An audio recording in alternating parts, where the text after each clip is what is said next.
Cool, now that we know the basics of CSS Grid, when should we use Grid? When should we use Flexbox? So this is a common problem that you might think of, and when to apply what kind of technology. So let me show you a website here. In this case, you wouldn't need CSS Grid at all. And let me tell you why. CSS Flexbox, not Grid, I almost said Grid. Flexbox works in one direction, all right? It's a uniflow, if you might say. And what I mean by that is we saw that when we display something flex, it either goes in this direction, like this, or in this direction, down like this. And in most cases, that's gonna be fine for most websites. Because if we take a look at this website right here, as you can see, most of the things apply in one direction, either this way, this way, this way. Actually, the whole site is in one way, which is left to right. So if we would put divs over this, we would basically put maybe a div over this section, and we would display this flex over this one as well. Here we would have a bigger section like this and two divs inside. So let me lower the opacity of this a bit. So we have this big gray one, and we would have two divs, right? Two more. Let me just change the color of this. We would have two more that we display flex, right? So this big gray, we would display flex. And now we have two separate sections here floating one next to each other. And here, as you can see, we have this text. We can add display flex to this again, or we can just add text align center and add some padding, and we are good to go.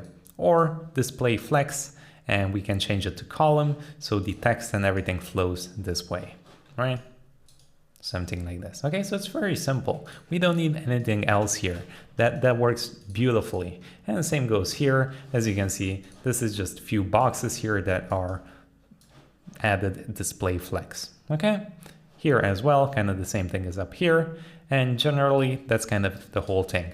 So here, you wouldn't use CSS Grid at all. However, in this case, as you can see, this looks a bit more complicated. How would we do this? Well, it's kind of difficult, right? To kind of figure out what to wrap into what.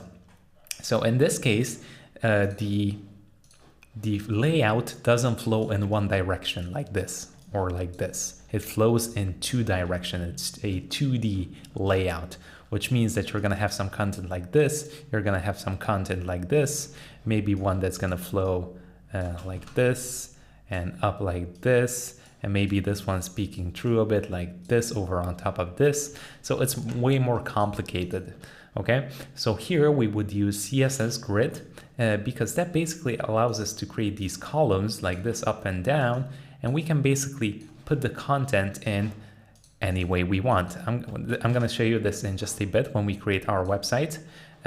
But just to let you know, we can create these columns across the whole website, and then we could also make these rows that go like this.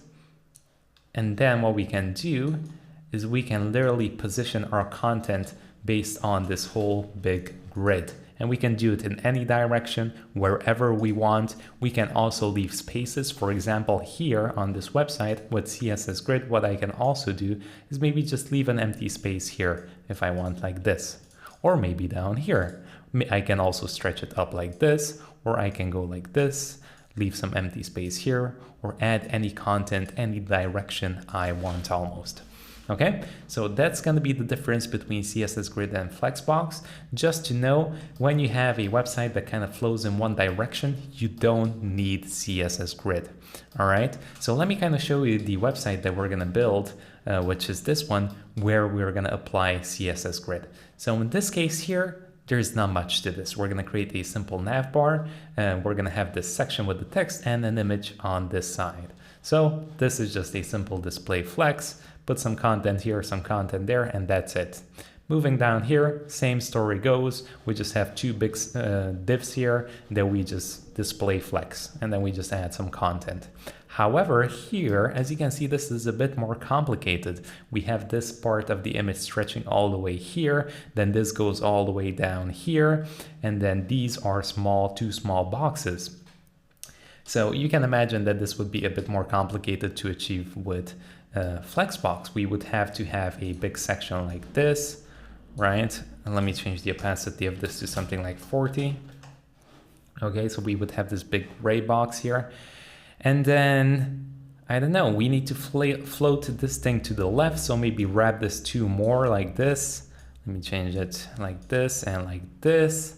And then in here, you would have another box which stretches all the way, and then 2 small boxes. So as you can see, this gets kind of complicated with Flexbox. So whenever you have these 2D kind of layouts where things don't really flow in one specific way, this is where we're going to use Grid. Okay, and down here, this is again very simple, so we're going to use Flexbox. So as you can see, in most cases, you don't necessarily need CSS Grid. Now, technically, you could achieve everything here in CSS Grid as well. Technically, I could make a grid out of this and make the website, but it's just not necessary. And it might probably take even more time than just doing it with Flexbox. Okay, so that's kind of what I wanted to say. Keep in mind, whenever you need CSS Grid, it's not a versus thing. It's not what's better, Flexbox or CSS Grid, or which one should I use. It's more of a where do I use which tool, okay? Because sometimes you might want to use